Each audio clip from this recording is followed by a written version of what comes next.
Hey, it's Jess from Head to Toe Health. We're going to run through an extension exercise for the upper back. So this is the thoracic region. So your movement is focused on this area as opposed to the lumbar spine. So you're going to interlace your fingers together, place the thumbs down the top of the back.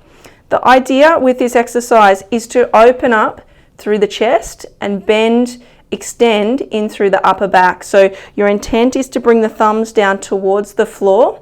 So in doing that, you'll take the sternum up on a 45-degree angle upwards and forwards, and the elbows will go further up towards the roof. So you'll feel it in between the shoulder blades around that spine. So we're going to go into that position and pause, and then relax back to neutral.